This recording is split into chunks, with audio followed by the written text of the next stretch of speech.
New Year, everyone. And thank you so much for being here, joining us with our gentle detox reset webinar. Wherever you're joining us from, thank you for choosing to spend this hour on your health and your well-being.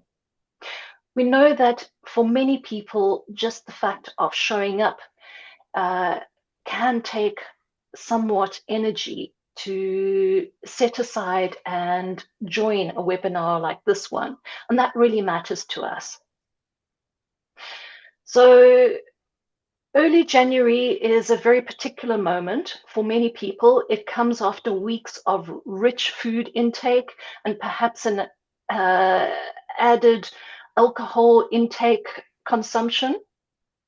And the late nights, as well as travel and emotional busyness, can take its toll on our bodies. So if you're feeling heavier, foggier, flatter, or in my case, maybe a little bit fatter, or more tired than usual, that's not surprising. Nothing has gone wrong. Izzy, can you help us frame why this session exists in the first place? Yeah, Anita, talking about January. January is just not a sign that you've gone off track or that something has terribly gone wrong with your body. Um, January is often just the moment when the body finally has enough space to tell you how much it's been carrying. So we want to say this very clearly at the start that you've not gone off the track. And we created this session because we've seen this pattern over and over again in our practice.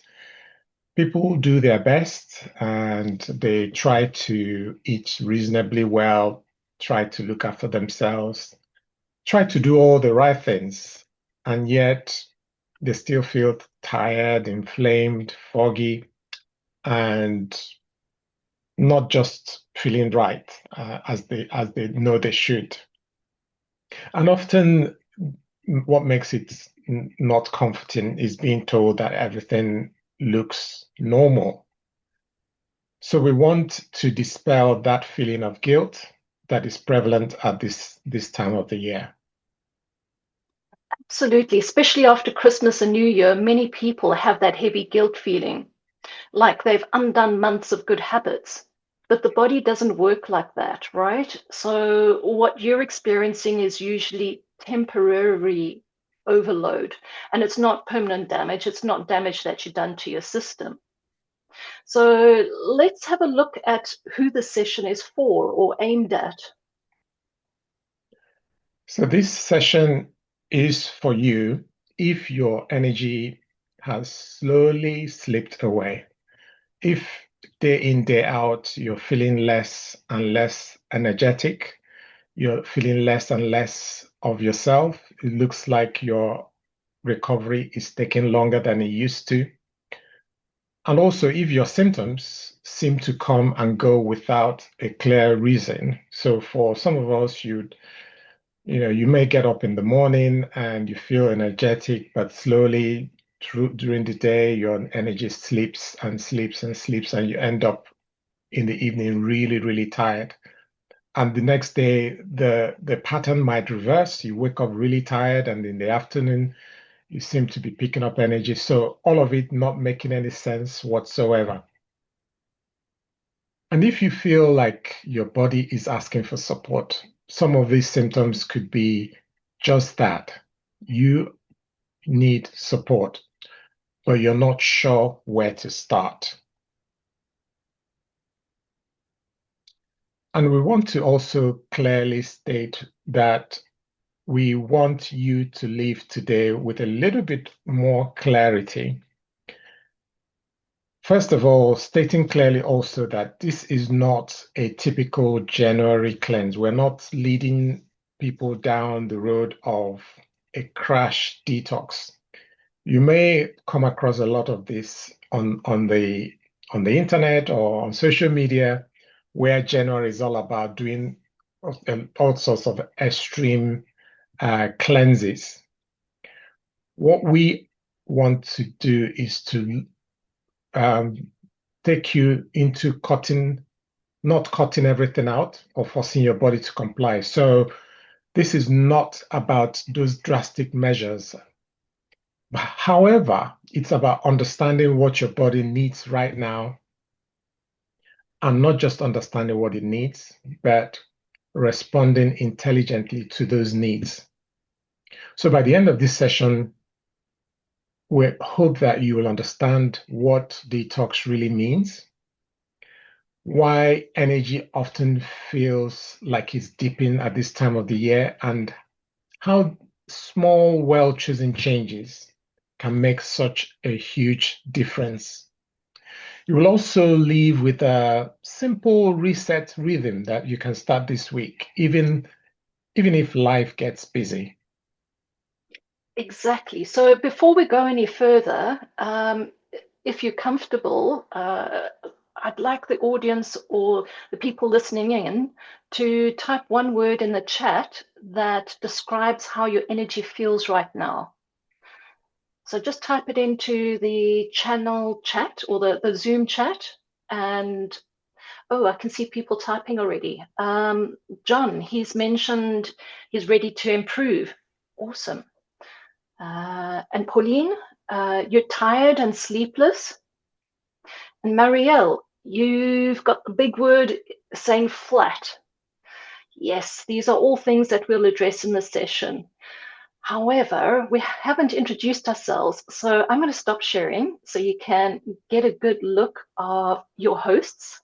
I'm Anita. I'm a herbalist and a naturopath, and I've spent many years helping people restore balance by supporting the body's natural healing systems. My work is about gentleness, nourishment, and helping the body feel safe enough to heal. And of course, alongside me is my friend and colleague in the wellness industry. Hi everyone, my name is Eze. I'm also a herbalist and a naturopathic practitioner, and I mainly work with functional testing, genetics, and lifestyle medicine. Together, as you may have noticed, we are both naturopathic practitioners, which means that we focus on understanding root causes rather than chasing symptoms. So today's topic, we're focusing on detox and detoxification. So we'll start by clarifying what we mean by toxins. So detox or detoxification is a method that is used to cleanse the body of toxins or harmful substances. So when we say toxins, this is what we mean. So the symptoms that you put in the chat just now, things like the tiredness, the flatness, the heaviness, and being foggy, these are incredibly common at this time of the year. And to understand why, we need to talk about something that quietly builds up over time, especially during busy periods like Christmas. And just to clarify again that what the toxins that build over time, they didn't just build up over Christmas. There is something that we need to discuss, which is called toxic load. So let's talk about toxic load. Anita, toxic load is not something that just built over Christmas, right? Definitely not. So, exactly that. Toxic load, when we think about toxic load, it's not a poison that we've ingested. Toxic load comes from our everyday environment. It means things like uh, the atmosphere or the air quality that we inhale, and those toxins can be absorbed into our system via our lungs. It could be the food that we ingest, that the fruits and vegetables are covered in pesticides or herbicides. Our own body creates toxins in its process of creating energy. It combines various chemicals, and the waste product from that is known as a toxin that needs to be eliminated.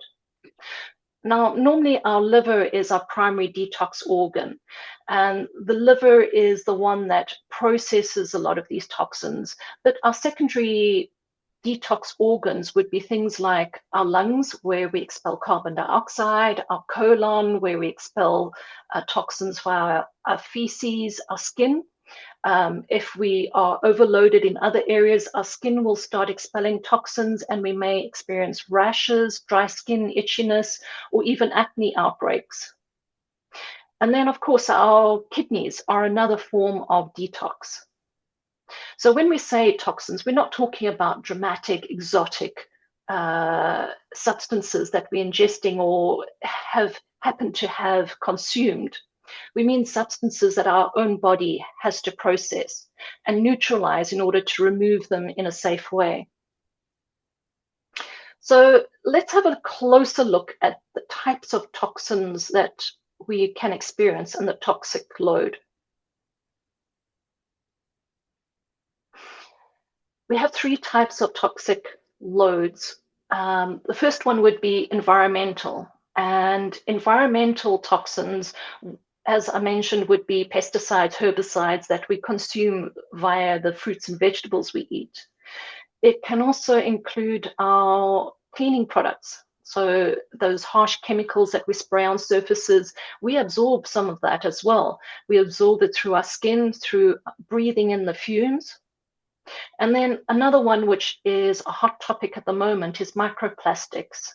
We use a lot of plastic in our day-to-day life. You think about how many bottles of water are consumed, and those microplastics get absorbed into the water. When a water bottle sits in the sun and it bakes in a hot car, that water and the chemicals that are released from that hot heat environment get released into the water, and we consume the water.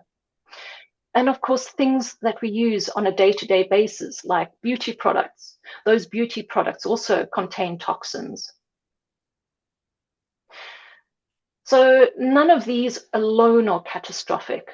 It's the accumulation that matters. Indeed, again, is the build up. The build up is the key thing, and that same build up also happens in the internal environment in our bodies. So imagine that your body is a mini factory, is a mini industry that's producing things like energy. There's a currency of energy in the body which is usually called ATP. So each unit of ATP requires oxygen, iron, and a couple of other minerals. However, in the production of the energy that our body needs to function, there are also byproducts. So similar to you have industries that would produce the end result, and there will be byproducts that have to be eliminated or that have to be moved out. For example, in your house, you have the refuse collection that happens regularly to make sure that your house is not festered with waste products. In the same way, our bodies have these internal waste products that are created, and our bodies naturally have a mechanism for removing these waste products. Um, so when digestion becomes sluggish, hormones are imbalanced, or inflammation is chronic, what it means is that the body's own toxic byproducts are not being removed at the rate at which it should be, not to cause you problems.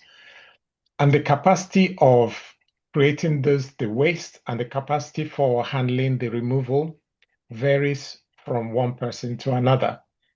So this is why two people can live very similar lifestyles and feel very different. Absolutely. And coupled with all of that, adding compounded uh, effort into the body's mechanism of detox is when we have chronic stress. Chronic stress doesn't just affect mood, it directly slows down our detox pathways. It our body goes into this system where if the body is stressed, it prioritizes survival above repair. And we're going to look a bit deeper into some of these elements. Um, So why does this matter? What's the big deal with toxins? Why it matters is because many researchers now estimate that 80% of chronic illness has some impact or some relevance with the environmental or toxic components. So consider your waste that leaves your house. Imagine if your waste that you create in your house is not removed regularly, or the waste that is left on the streets for the garbage people to take away. Imagine if that doesn't get taken away as it should. So there is a high tendency for toxins to cause a lot of the major chronic illnesses that we see today. We're not saying this is the main or the only cause, but they are always part of the picture. yes, absolutely. So some of those chronic problems that we may encounter would be things like fatigue, irritable bowel syndrome, hormonal imbalances, autoimmune conditions, or chronic inflammation. The pattern underneath is often the same. The body is overloaded and struggling to adapt.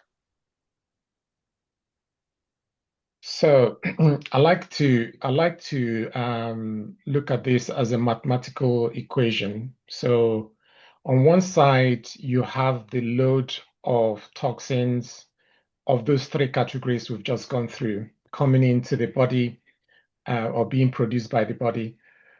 On the other side of the equation, you have your body's capacity or your ability, your inbuilt natural uh, e- energy and capacity to handle and to deal with the toxins. And like I said previously, everyone has different capacities. Some of us have more, some have less. Some of us are able to deal with certain types of toxins more than the other. But eventually, once when the load, which is what this left side of the equation keeps going and the capacity keeps being reduced, at some point there will be a tilt. And when that toxic load becomes greater than the body's capacity to deal with it, that's when you begin to see the symptoms. You begin to feel a little bit slower. The brain fog begins to show. The bloating begins to become more of a problem. You feel awake. You feel tired in the middle of the day. Your sleep gets interfered with. This is not failure. This is just the physiology, the way the body has been designed to operate. So, Izzy, And what yes, you're saying is that two people can carry the same load and have different outcomes. I like that because I myself have struggled for many years eating healthy, exercising, going to bed early, doing all the right things. And another person may be overindulging, going out for late nights, drinking, and they seem to recover a lot faster than I do. And this makes total sense to me. I love the idea of our capacity varies and that from one person to another the difference is usually around capacity and it's got nothing to do with discipline. So let's clarify that. yes, I have a personal story. One of my friends actually did a DNA test where she found out for some reason that she has a particular variation in a gene, and that variation in the gene means that she can handle alcohol a lot better than normal people. So imagine you go out drinking with this person. and you're having many glasses of wine and that person is not being affected. The next day they get up and go as normal. Um, but you have the normal gene. So this is where, as we mentioned, just to stress that point, that all of us have a different constitution and we have our capacities different, which leads us to the detox myth. So if everyone is different, what that means is all of us should really not follow the same detox process, right? We should understand detox slightly different in a way that is relevant to us and individualized for us. So detox is not starvation. So if you see somebody else going into extreme starvation, that doesn't mean it's the right thing for you. In fact, in most situations, it wouldn't be the right thing to do. Also, it's not punishment. You're not in one way or another trying to pay yourself in such a way as to make up for your activities over Christmas or to do something to try and change your behavior to correct what you've done before. So it's not punishment, and definitely it's not trying to survive on as little as possible, things like juices, teas, and extreme measures. So the fact that you deny yourself of of nutrients and nutrition is not what detox is all about. And these extreme detoxes often backfire. Yeah, so let's have a look at detox reality. We know that we have toxins coming into our liver to get filtered, and then the liver processes this waste. This happens every single day. It's the body's job to process the waste, to eliminate it out of our body. The real question is whether those systems are supported or overwhelmed. Yeah, really, Anita. So let us be very clear that detox isn't something you're doing to your body, right? It's something you support your body to do. Absolutely. So, how does the body actually detox then? Detox is a team effort of many organs in our body. Our body is already trying to detox every single day, as we mentioned before. The question isn't whether it detoxes, it's whether the exit routes are open and supported. When those exit routes are slow or blocked, waste builds up, and that's when symptoms appear. If we take a closer look, the first stage of detoxification is the liver processing those toxins. And the liver goes through multiple steps in order to detox. We've got phase one, phase two, phase three. But the liver's role is to ultimately take substances that would irritate or damage the body. And they get processed and altered into a less harmful state so that they can be eliminated from the body. And these could be things like alcohol byproducts, hormone metabolites, or food additives. And we want them to be removed safely from the body. And this is the job of the liver. This is what the liver does, is it helps convert them into those safer removable products. If the liver is overloaded, so if we've had too much to drink for an evening, people may notice that you get a headache. So I don't know if any of you've experienced it, but most people have hangovers if they drink too much. Hormonal symptoms. So for the ladies, when you experience PMS symptoms or you experience heavy menstrual bleeding, that's a sign that your hormones are out of balance.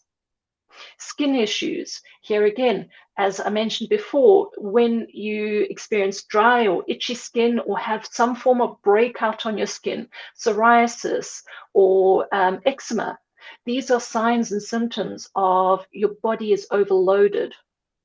Nausea is another sign. Feeling of heaviness or foggy feeling. Some people may experience brain fog where they really battle to concentrate and to focus, and getting through the day is quite a task for them. So, what actually helps the liver and why? Well, sleep definitely matters because much of the liver's repair and processing happens at night. The time in the wee hours of the morning between 1 and 3 a.m. is when the liver does most of its heavy work, and that's detoxification and repair of the liver. So, if we're not getting that treasured sleep, our bodies can't repair as they should naturally do.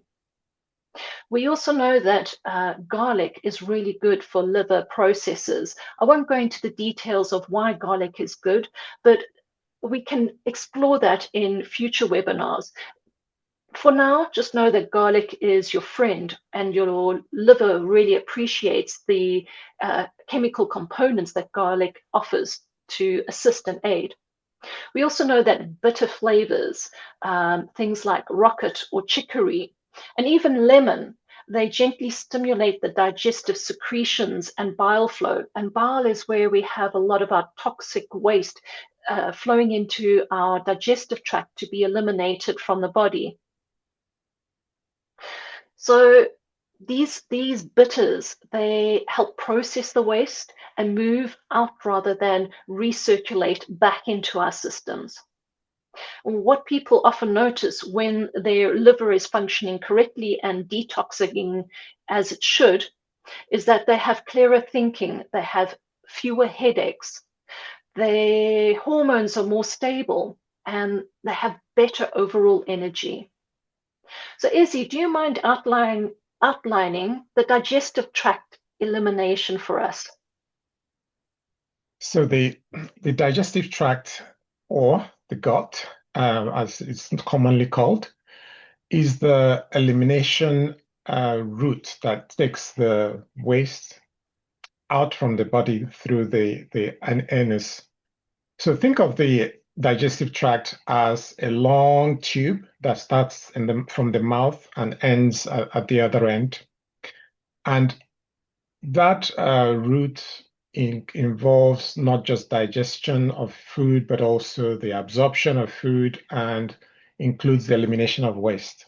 Anita mentioned just a few seconds ago about bile being produced. So the bile that gets produced gets moved with all the waste that comes from the liver, and it ends up in the digestive tract and for removal. So the gut essentially is where detox either completes successfully or fails woefully. Um, so we have to think of that digestive tract as an efficient highway. Think of the closest motorway that you know of. Think of that motorway when it's blocked as opposed to when it's free. So when it's free, people are able to get to their destinations. And so think of the gut in such a way. So why people feel constipated, bloated, and with irregular bowel movements. So this is when that bowel movement is not functioning properly. So how do we make the bowel move efficiently? One thing that you have to consider is fiber. So fiber is very essential for binding waste in the gut and carrying it out of the body. So that efficient movement of waste through the body is helped by binding it to something that bulks your stool, and rather than allowing it to sit there and be reabsorbed, it allows it to be removed with minimum inconvenience. So without enough fiber, detox waste has nowhere to go. And what are simple ways to support gut elimination in addition to fiber? So we can think of having a diet that is rich with vegetables, seeds, and legumes. These are also essential to increase stool bulking and movement, which helps the waste to leave quite efficiently. The other food components to consider would be ground flax and chia seeds, which are also useful because they absorb water, soften the stool, and help to bind the waste, making elimination easier and more complete. Now, the other essential things to consider in your diet to help with this elimination process would be warm foods and warm drinks. So these often stimulate bowel movement better than cold ones, especially in people who already feel sluggish and bloated. So when your bowels are moving regularly, which is really, really essential for detoxing, you will notice less bloating, your energy feels like it's coming back, you have clearer skin, you have improved mood, and more hormonal stability. So the next fascinating organ of elimination are what I call the incredible organs, incredible kidneys, because they are made of very complex machinery and equipment. Yes, Izzy, they definitely are. They are fantastic organs, and it's a good thing that we got two of them because they do such an important job. They the filtration of our liquids, and that's where the liquid exits from. Our kidneys filter waste from the blood, and they rely on fluid flow to do their job. So if our kidneys are not operating properly, we may have the sense of feeling bloated, puffiness and everything just stretched out. So our faces may be bloated. We may experience edema. So when you put your socks on and it leaves that ring around your ankles, that's a form of edema where the water is not effectively escaping through our bodies. So if filtration is slow and waste lingers, people will have that heavier feeling. They may feel a bit headachy or they may feel a bit drained. So what supports the kidney filtration and why? Well, as you mentioned, warm water. So warm water in the morning definitely helps hydrate the body, and especially after sleep. So sleep, remember, is the key time for detoxification. So in the morning, you may notice that your urine is a little bit darker. And this is because we've got a lot of processing of toxins going throughout the night. So by adding in that warm water, especially with the squeeze of lemon juice, that helps with the urine flow and supports the waste clearance. So stimulating the kidneys in this way helps to remove those toxins and clear the kidneys and have a good pathway of elimination. We also may have encountered various protocols that say we need to drink X amount of fluids throughout the day. Um, but bear in mind that drinking them all at once, I know I've been guilty of this, is where you drink 2 liters in the morning and say, okay, that's it, I'm done with my fluid intake for the day. But that's not quite how it works. That water will go straight through and won't have the ability to process and detoxify us.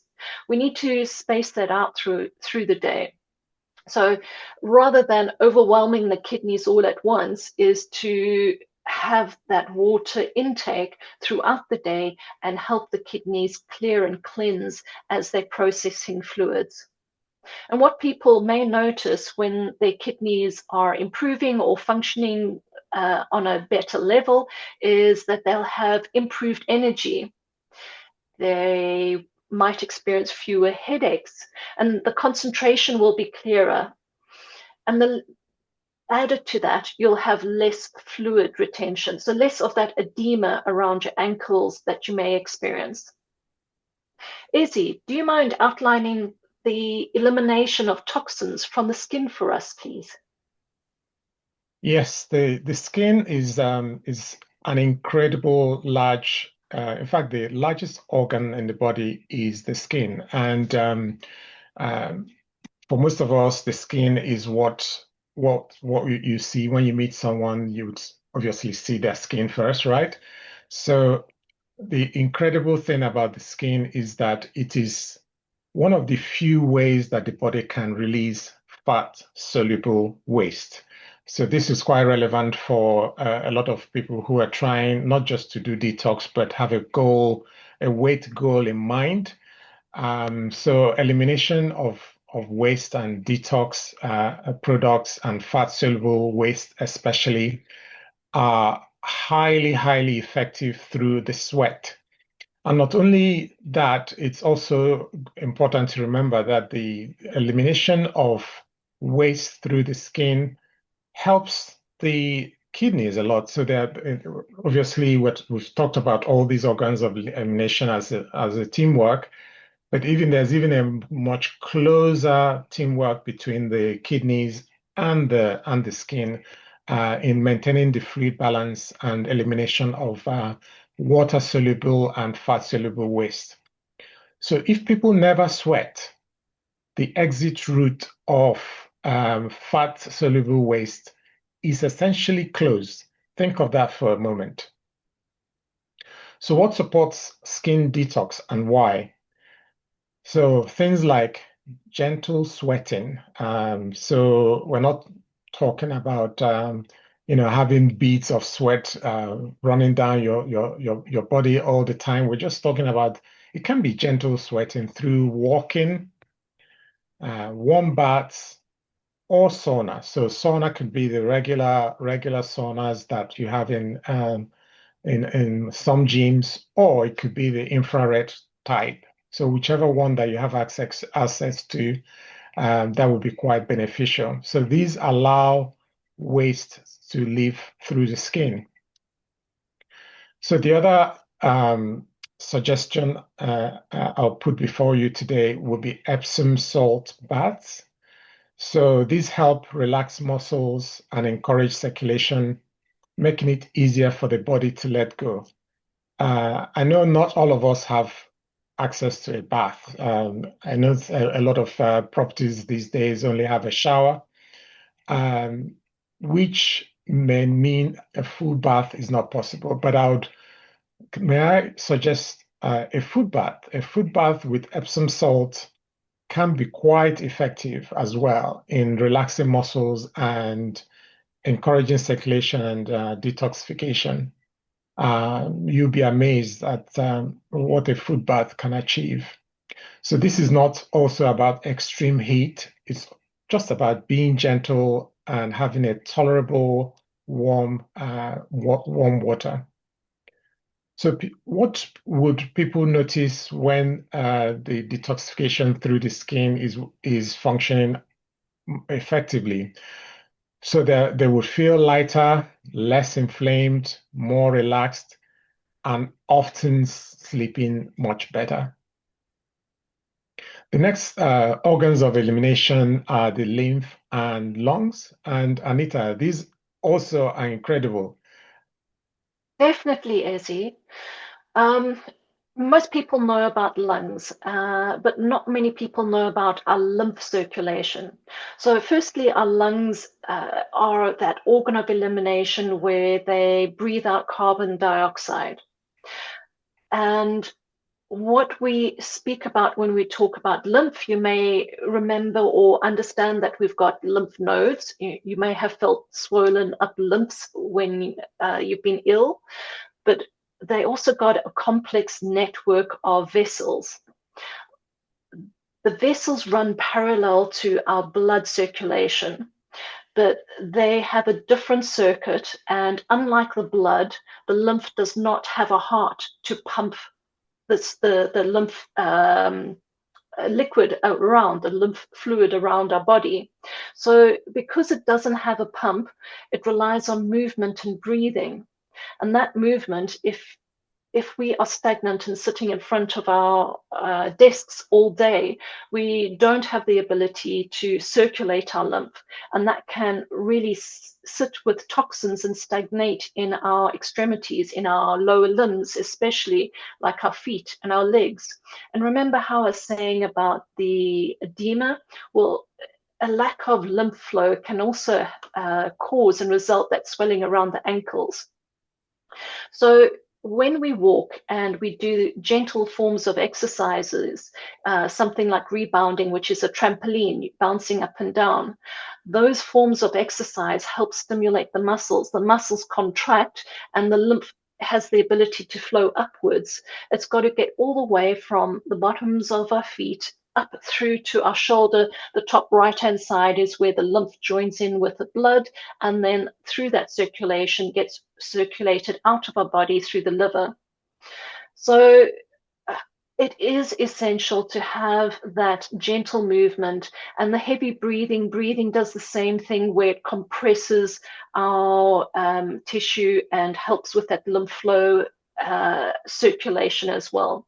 So the deep breathing will change the pressure in the chest, helping the waste to be moved through our lymph. Long, slow exhales also calm the nervous system, which, as we've spoken about before, it indirectly supports detoxification.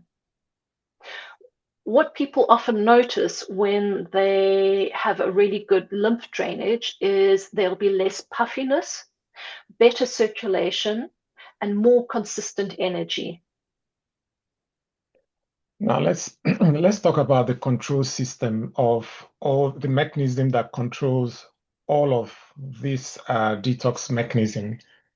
So all these systems are influenced by the nervous system. So think of a circuit.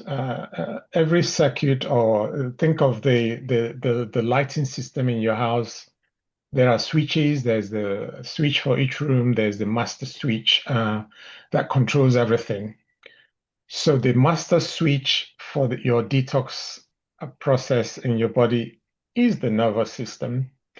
And when the body is under constant stress, what this nervous system would do is it decides to prioritize survival, not the repair of your body, not detoxing. So a calm nervous system improves digestion, circulation, elimination, and sleep. And all these are essential for detox. So this is why people might eat perfectly and still feel unwell if they are chronically stressed. Because when your nervous system senses that there is stress, it would not efficiently eliminate waste, neither will it efficiently repair any aspects of your body that needs repair, because it detects that the key thing that needs to be achieved is just keeping you alive, just barely keeping you alive, because it doesn't know the difference between you being attacked by a lion or you having a deadline. These two are essentially the same in terms of the way the nervous system perceives them. And when it senses a risk, a danger, what it then does is it shuts down any what it considers non-essential activities at that point in time. And detox is considered non-essential when it relates to escaping danger at that point in time. So detox fails not because the body can't do it, but because we're asking it to do too much with too little support. So let's make this a little bit more practical.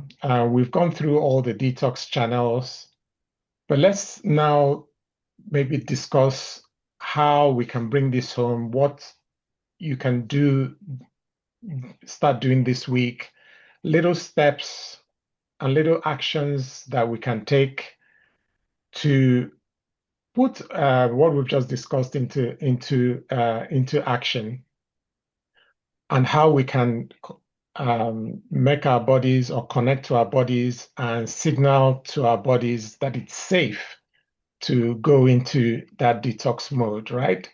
So, with that, having said that, we would look at two categories. So, there are things, just a few simple things we can stop doing for now, and things we can start doing. So let's go through a list of just a few things we can stop doing and we can implement this week. Here are a few things to stop. And these are temporarily, not forever, right? Late nights is the first one that I would like to put before you. So late nights reduce sleep quality. And sleep quality, when it's not good enough, will disrupt the hormonal and detox rhythms. So in clinic, we see people eating well, taking supplements, but just by staying up late, this completely undermines their progress. However, earlier sleep gives the liver and the nervous system time to repair. So the next point there is alcohol. So the liver has a specific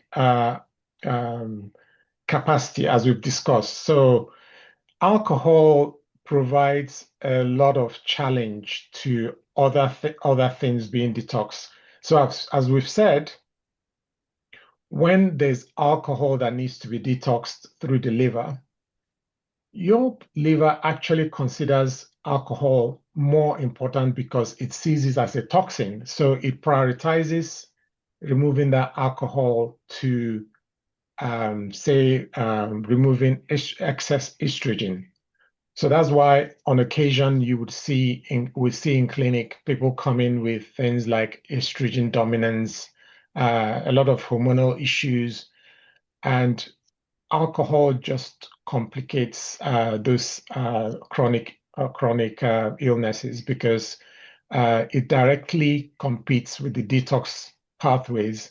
And not only that, it also increases inflammatory load. So, removing alcohol, even temporarily, would often improve your sleep, your energy, your digestion, and mood within days. So, skipping meals is something else that I would encourage us not to do. So, it's something that we should stop doing because let's put it this way, your body needs energy, and energy requires nutrients. And nutrients would be carbohydrates, proteins, fats, and minerals. Minerals, these are essentially the raw materials which your body needs to repair, to restore, to replenish, and to remove waste. So skipping meals deprives the body of that essential, basically the essential currency, the essential raw materials for it to operate. And not only that, skipping meals also makes your blood sugar to fluctuate. And when your blood sugar fluctuates, it makes the detox even harder, not easier. So regular meals stabilize energy and reduce stress hormones. And then let's stop this all or nothing thinking, just to wrap this section up. So this is one of the biggest hidden stressors we see. The idea that you must do everything perfectly or not at all.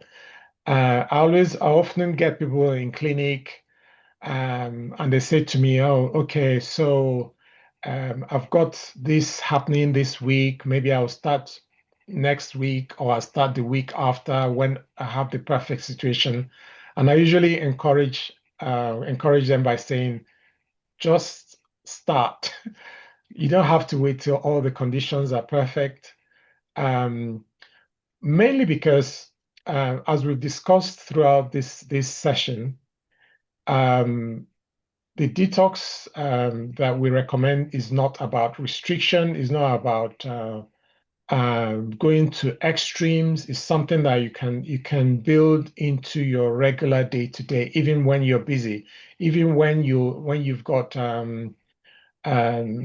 your lives all lives activities in the way. These are things you can build into your daily regimen. So it's about creating space so your body can function properly. So there are also simple things that you can start this week, not just things to stop to improve your body's capacity to detox. Most definitely, Izzy. There are a number of things that we can look at. You spoke about regular meals. I'd like to talk about mindful eating. So, when we talk about mindful eating, it's listening to our bodies. If we are feeling full and we think that we need to have those breakfast, lunch, and dinner meals, but we're feeling full, don't go and stuff another meal down. Take a small bit if that's all that your body needs. Your body will help you understand what it needs when it needs it. So the regular meals does not mean to say you need to do them breakfast, lunch, and dinner. Regular meals is listening to your body and understanding what your body is saying about its needs and requirements. It also, when you start listening to your body starts feeling safe. It starts feeling like it is being supported, and we have less of that stress inhibiting our detoxification pathways. The kinds of foods that we want to look at is we want to have fiber in our diet. As we've mentioned before, is that fiber binds to the waste and helps bulk up our stools by absorbing water and pushing that peristaltic action of our uh, large intestinal colon to eliminate the waste. We also need to have protein. So, protein stabilizes our blood sugars and supports the liver detoxification. If you are a vegan or a vegetarian, protein is even more so important. You need to do your research. You need to understand what food types you need to combine to get the full protein in your environment. That could be combining rice and beans to get the full protein complement. So start adding that helpful protein into your diet. These are the foundations, and they are not that advanced to consider. It doesn't take a massive meal plan to understand that you need fiber. Fiber is in the form of leafy greens, vegetables, things that would uh, grow above ground. So things that grow below ground tend to be starchy. Those vegetables that grow above ground have got a lot of fiber. Also consider earlier nights. Even going to bed 30 minutes earlier than what you would normally do can make a noticeable difference. Remember how we said that our liver detoxes in the small hours of the morning between 1 and 3 a.m. So going to bed earlier sets your body up for that process of detoxification. Sleep is that most powerful tool to detox our liver. And remember, we spoke about the lymph as well. So, gentle movement, movement like walking, stretching, light movement.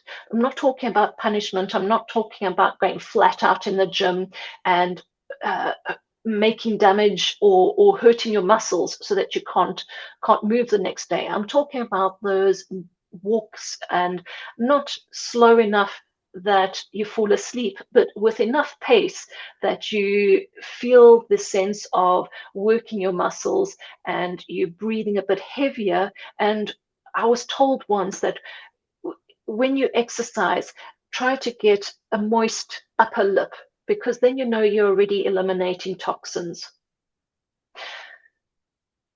We also want to consider, when we eliminate our toxin exposure, is to reduce them one at a time. don't go overboard and cut everything out of your diet.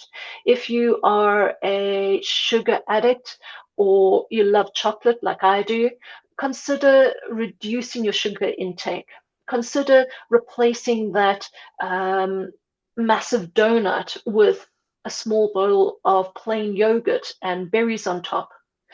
It's doing those small replacements that all compound and will make a large difference in the end. Small, consistent actions shift the equation. We also need to consider the calming ability or the ability to calm our nervous system. When we are stressed, one of the things that we can do to de-stress our body is by walking barefoot on the grass. This facilitates what is known as grounding, and it helps calm our nervous system. We also can do heavy breathing exercises or deep breathing exercises. Let me clarify, but it's deep breathing exercises. We can do things that have a rhythm to them, like box breathing, where you inhale through your nose and hold for a count of 4. And then when you exhale slowly, you exhale to another count of 4 and hold your breath when your lungs are empty for a further count of 4. And you repeat that cycle. That cycle, what it does, that deep breathing exercise, it stimulates the vagus nerve, which runs behind your lungs. And that stimulation of the vagus nerves helps calm the body down further. And it helps reduce any stress that your body may be experiencing. So let's have a look at detox as a self-care process. Yes, so again, as you might notice that we are trying to emphasize, and I hope we're making this point clear, that detox is self-care. So that master switch, which is your nervous system, your nervous system needs to get the signal that it is safe for it to do detox. And it will not get a signal when you, for example, feel a sense of guilt. As some of us over the years might have imbibed the societal pressures and the societal norms that Christmas is the time for indulgence and January is a time to make amends. So many people carry guilt, especially after holidays like Christmas. For some of us, for some of the our attendees who might be joining from, say, America, their season even extends a little bit further back, including Thanksgiving and so on, and adding to the Christmas break as well. So feeling guilty, let us be clear, is not helpful at all. Anita, what do you think? Absolutely. Guilt has never helped anyone in order to detox. Detox is definitely not about control. Remember how we spoke about the capacity and the load? Our bodies have different uh, capacity capabilities, and you can be as self-disciplined as the person next to you, but have completely different results. It's about that self-care, that ability to make our body feel safe, to reduce any stress in our environment, in our nervous system. Safety allows for healing. So, if we had to simplify everything we've shared today into a gentle reset, it will look like this. So, hydrate and eat regularly so your body feels safe. Sleep a little earlier so repair can happen. Move gently so circulation and lymph can flow. Reduce one exposure at a time. This is not just a detox program, it's a rhythm that restores energy, and it's enough to begin shifting how your body feels. Well, we are getting close to the end of our webinar, but we have got a few moments for some questions. Um, I see that we've got some already in our chat. Josh, you've asked, how do I know if this is actually for me? Well, you don't need to have a diagnosis or a dramatic symptom picture for this to be relevant. If your energy is lower than it used to be, if recovery is taking you longer, you go to the gym and you don't recover from your leg workout, or if your body feels a bit heavier than normal or less resilient, that's enough of a signal. This reset isn't about fixing something broken, it's about supporting a body that's been carrying a lot. Tandy, I can see that you have got a question about, can detox make you feel worse before you feel better? So this is a really relevant question. Yes, absolutely. With extreme detoxes, that's very common. With this approach, it worsens the symptoms and usually means the body is being asked to do too much too quickly. Detox should feel supportive, not a punishment. If symptoms flare up, we need to simplify. And the last one, Jamie, what if I'm constipated even though I eat well? That usually means the elimination needs more support. So it's not restricting our diet, it's about hydration and adding fiber into our diet, adding warmth and movement, and making sure that our nervous system is calm. Constipation is often a sign to nourish more, not less. If there are any other questions or you need further support, please consider contacting either Eze or myself. We are happy to have consultations with you. We do one-on-one consultations where we work out a protocol for your particular body type. And these would be oftentimes supported by herbal remedies that can help with the elimination pathways. So in closing, I'd like to emphasize again what we discussed in our presentation today. We've talked about detox as support, not punishment. We discussed about little steps you can implement starting this week. And we discussed about detox being about progress, not perfection. And finally, listening to your body, not fighting it. Thank you, everyone, for joining us and having the curiosity to care for your health and your body today. We hope you leave feeling clearer, calmer, and more confident in your next steps. And we look forward to having conversations with you.